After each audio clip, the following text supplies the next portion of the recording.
Hello and welcome back to Guys Anand. I'm Sneha and I hope you all are doing fine with your loved ones. So till now we did groups and subgroups. Today we are going to do miscellaneous questions from groups and subgroups. The very first question given is prove that an abelian group with two elements of order 2 must have a subgroup of order 4. It's 2, right? So the very first thing whenever you are doing algebra or analysis is to decode the terms that are given in your question. जैसे यहाँ पर the very first term is abelian group, so you must know what is an abelian group, what are the properties of an abelian group. Then the second thing is what is the order of an element, right, and how to find out the order of a subgroup. So just to revise quickly, what is an abelian group? We know that abelian groups are commutative groups. That means in a group, if every element commute with each other, we say that the group is commutative. Please don't mind the voice जो मेरे पीछे बच्चों की आ रही है उनको. You just concentrate on the question. What is an order of an element? If we define order of an element, it will be the smallest positive integer n such that a raised to the power n is identity if your group is multiplicative, or I can say n times a is identity if your group is additive, where e is the identity of the group. What is an order of a subgroup? That order of a subgroup is nothing but the cardinality of the subgroup. If H is a subgroup of G, the number of elements that are present in H will be known as the order of the subgroup. If you want the details तो just check the playlist. अभी तक हमने जो भी पढ़ा है वो वहाँ पर आपको सब कुछ मिल जाएगा. Now back to the question. अब मुझे क्या करना है? Given an abelian group, I have two elements जिसका ऑर्डर 2 है. I have to show a subgroup और I have to produce a subgroup जिसका ऑर्डर 4 हो. यानी I have to produce a subgroup जिसके अंदर 4 elements हो. So my group is abelian and there are two elements, say x and y belongs to G such that the order of x and y is identity. That means x square is identity and y square is identity, right? Now इसके आगे मुझे कुछ भी नहीं given है, मुझे सिर्फ x और y गिवन है with this property. Now just by recalling the definition of a group, you know that a group is closed under the operation. So इसका मतलब if x and y will be in G, their product must be in G. तो अब मेरे पास बस एक और element मिल गया है मुझे to play with in G, जो है x और y का product. It must be in G. Why so? Because G is closed because of the closure property, right? So if x and y is in G, let us just find out कि x और y का order क्या होगा. So order find out करने के लिए क्या करते हैं हम? We operate the element with itself.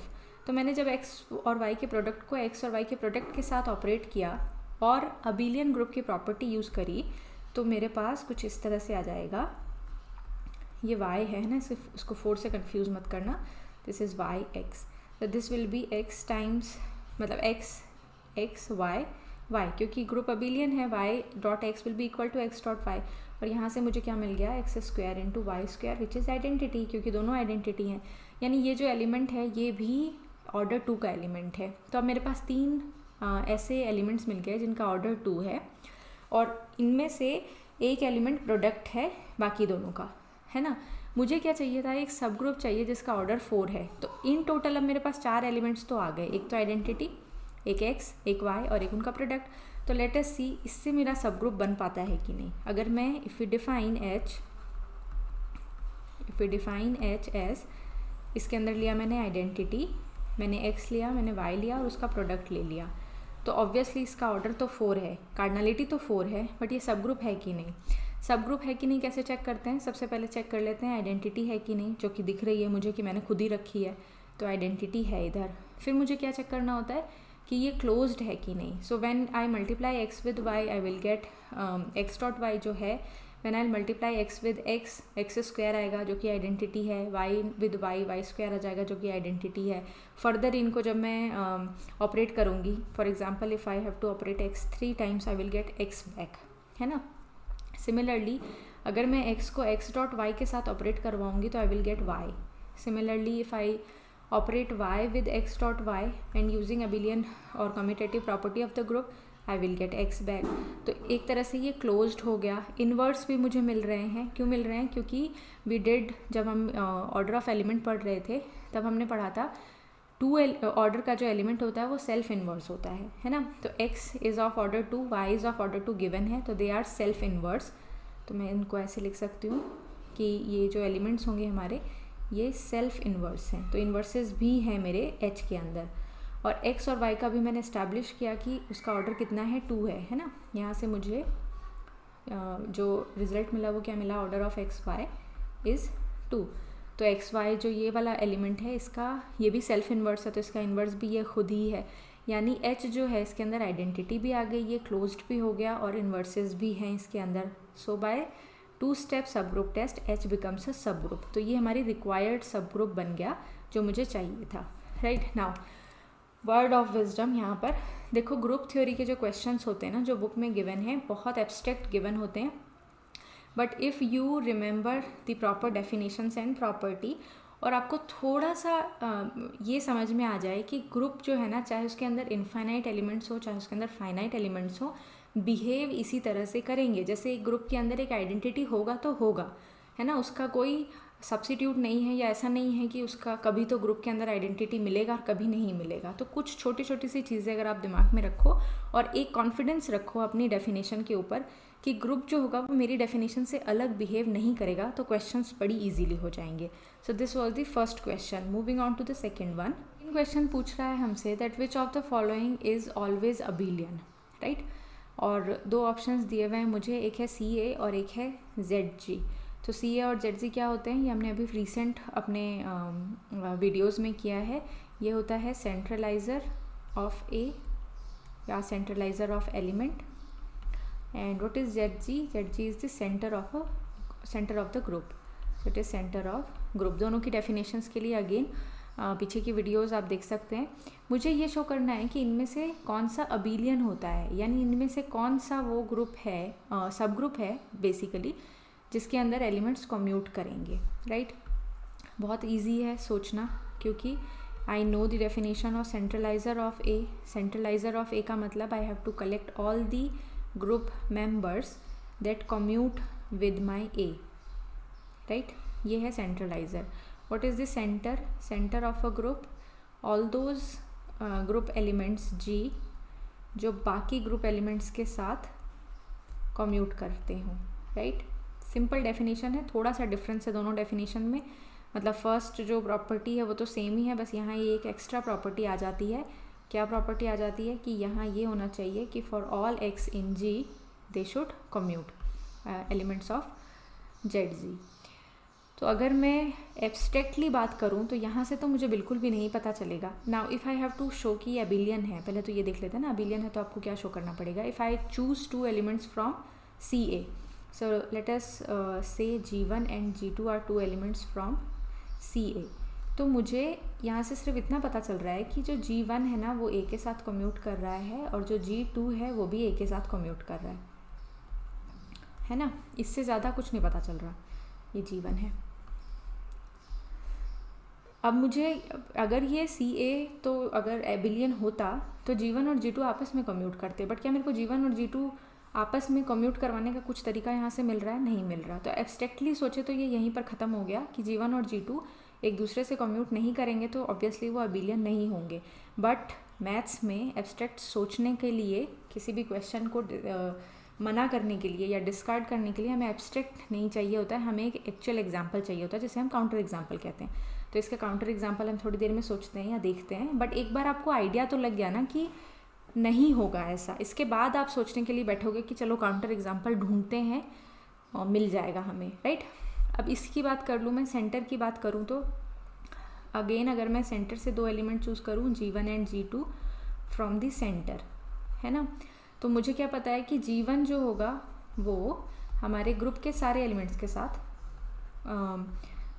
वो करेगा, कम्यूट करेगा, क्योंकि G2 भी तो ग्रुप का ही एक एलिमेंट है ना। G1 और G2 जो ZG के एलिमेंट है उनकी फर्स्ट रिक्वायरमेंट क्या है, they should be the element of group. तो यही कंडीशन मेरी G2 के ऊपर भी तो ट्रू होगी ना। So that means G1 G2 should be equal to G2 G1, यानी G1 और G2 एक दूसरे के साथ कम्यूट कर रहे हैं। और अगर कम्यूट कर रहे हैं और ये आर्बिट्री चूज़ किया था मैंने, तो मैं जनरलाइज कर सकती हूँ इसको। देयरफॉर ZG जो है वो अबिलियन है।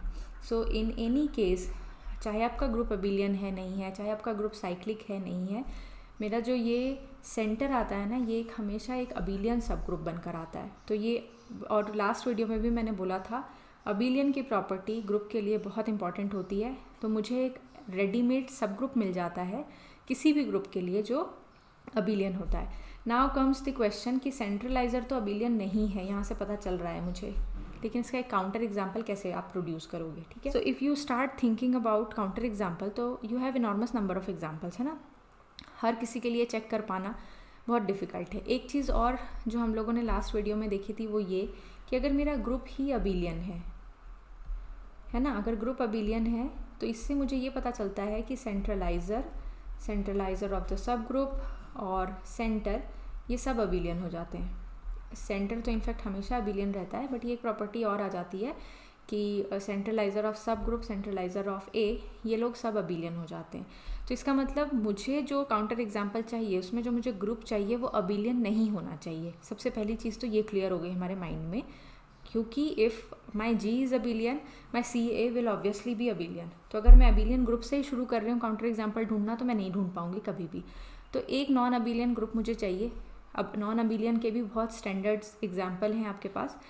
आप कोई भी एग्जाम्पल पिक कर सकते हो, जैसे आप you can take the example of वो GLNR, वो एग्जाम्पल ले सकते हो आप अंडर मल्टीप्लिकेशन, क्योंकि मैट्रिक्स मल्टीप्लिकेशन कॉम्यूटेटिव नहीं होती, तो ये जो ग्रुप होगा ये अबिलियन नहीं होगा। तो पहला काम तो यही हो गया, you have to pick one group which is non abelian, है ना। मैंने जो ग्रुप पिक किया है ना वो मैं इधर लिख देती हूँ, I pick this group +1 -1 +i +j जिसको हम क्वाटर्नियन ग्रुप कहते हैं, +k -k। अगर मैं ये ग्रुप चूज़ कर रही हूँ, it's a non abelian group. I think हमने ये ग्रुप के एग्जाम्पल में पढ़ा था, अगर नहीं पढ़ा था तो इतना तो पढ़ा होगा 1 -1 आयोटा -आयोटा वाले के बारे में।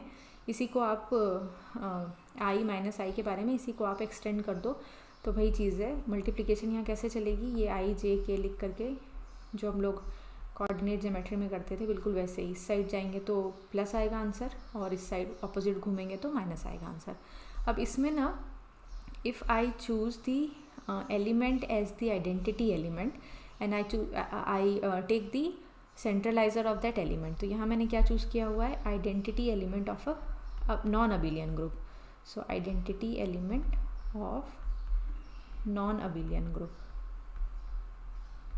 मैं नॉन अबिलियन ग्रुप यहाँ इसलिए स्पेसिफिकली लिख रही हूँ ताकि आपको याद रहे कि काउंटर एग्जाम्पल प्रोड्यूस करना कितना आसान है। यहाँ पर कोई भी आइडेंटिटी एलिमेंट चूज़ करो किसी भी नॉन अबिलियन ग्रुप के लिए और उसका सेंट्रलाइज़र बनाओ तो वो वापस से पूरा का पूरा ग्रुप बन जाएगा, क्योंकि आइडेंटिटी एक ऐसा एलिमेंट है जो बाकी सब एलिमेंट्स के साथ कम्यूट करता है। और ये जो बनेगा ना centraliser of 1 which is equal to G, ये कैसा आ जाएगा, नॉन अबिलियन आ जाएगा।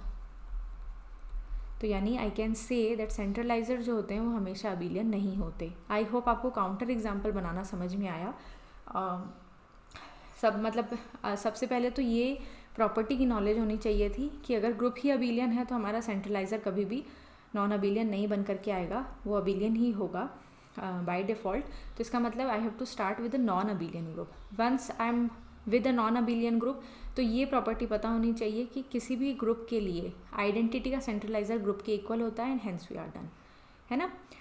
सो it was the second question where we used the properties and definition of centraliser and centre of the group. Next question देखते हैं। नेक्स्ट क्वेश्चन बहुत ही easy है, मतलब बहुत ज़्यादा ईजी है। Centraliser of A is equal to the centraliser of A inverse for any element A in G. What is centraliser of A? अगर आपको सिर्फ डेफिनेशन लिखनी भी आती है ना ढंग से तो ये क्वेश्चन हो जाएगा। Centraliser is any element from the group that commutes with A. Once this is done, I know A is a group element, I can always apply the inverse, है ना, टू द लेफ्ट। पहले हमने apply कर दिया inverse and then we will apply it to the right. तो ये मुझे कुछ इस तरह से मिल जाएगा, A inverse GA, and here I am applying A inverse to the right again. This is GA inverse, and finally I will have such that A inverse G is equal to GA inverse, which is nothing but the definition of centralizer of A inverse। तो बहुत easy question था। Question करने का मेरा मतलब इतना था कि कभी कभी चीज़ें ऐसी होती है जो सिर्फ डेफिनेशन से ही आपको आगे बढ़नी होती है और सिर्फ डेफिनेशन से ही वो चीज़ मिल जाती है। तो वंस अगेन क्वेश्चन देख करके ऐसे नहीं सोचना है कि एब्स्ट्रैक्ट पेपर का क्वेश्चन है कैसे करूँ, है ना। एब्स्ट्रैक्ट क्वेश्चन के जो क्वेश्चंस होते हैं उनको करने का सबसे अच्छा तरीका है apply the definition, and that is why we stress so much about knowing the definition or understanding the definition. Next question, काफ़ी इजी क्वेश्चन था ये। क्वेश्चन में ये भी काफ़ी इजी क्वेश्चन है, बट ये क्वेश्चन करने का मेरा मतलब ये है कि आपको ये पता चलना चाहिए कि ऑर्डर कैसे निकालते हैं। दे आर गिवन दैट ए का ऑर्डर 4 है, बी का ऑर्डर 2 है, और साथ में एक एक्स्ट्रा प्रॉपर्टी दी हुई है कि this is true in G, then what will be the order of A B. तो ऑर्डर निकालने के लिए क्या करना होता है, अभी थोड़ी देर पहले देखा था हमने, उस एलिमेंट को उसी एलिमेंट के साथ ऑपरेट करवाना होता है तब तक जब तक आइडेंटिटी नहीं आ जाए। तो जैसे मैंने ये यहाँ पर ऑपरेट करवाया, अब इसके बाद में तो मुझे कुछ पता नहीं है, बट मुझे ये ज़रूर पता है कि मैं ये ब्रैकेट्स रिमूव कर सकती हूँ या अपनी मर्ज़ी से शिफ्ट कर सकती हूँ, है ना, ग्रुप की प्रॉपर्टी है, तो मैंने ऐसे लिख दिया। अब जैसे ही मुझे ये दिख गया ना कि ये बी ए लिखा हुआ है, I can write B A as A cube B, so this is A times A cube B times B, है ना। It will become A raise to the power 4 B raise to the power 2। अब ये identity आ जाएगा, क्यों आ जाएगा, क्योंकि order of A is given to be 4, that means A raise to the power 4 is identity, and order of B is given to be 2, that means B square is identity. So यहाँ से मुझे पता चल गया order of A B, या तो आप ऐसे लिखो ऑर्डर को या फिर ऐसे लिखो, दोनों एक ही बात है, दिस इज़ 2। काफ़ी इजी क्वेश्चन था, और ऐसे क्वेश्चन बहुत सारे हैं, स्टैंडर्ड बुक उठा करके देखोगे आप, सब ग्रुप, ग्रुप और ऑर्डर में ऐसे बहुत सारे क्वेश्चंस मिल जाएंगे, गिवन सम एक्स्ट्रा इन्फॉर्मेशन, कुछ 2 एलिमेंट 3 एलिमेंट के ऑर्डर लिखने के बाद, कुछ एक्स्ट्रा प्रॉपर्टी देने के बाद पूछते हैं बताओ उनके प्रोडक्ट का ऑर्डर कितना होगा, है ना। तो ये हो गया हमारा 4th question. Once again I tried कि वैरायटी ऑफ क्वेश्चंस हो आपके पास, आपको पता हो अलग अलग तरीके के क्वेश्चंस कैसे करते हैं। नेक्स्ट वीडियो से we are going to start with cyclic groups. मिलते हैं नेक्स्ट वीडियो में, till then take care, bye bye.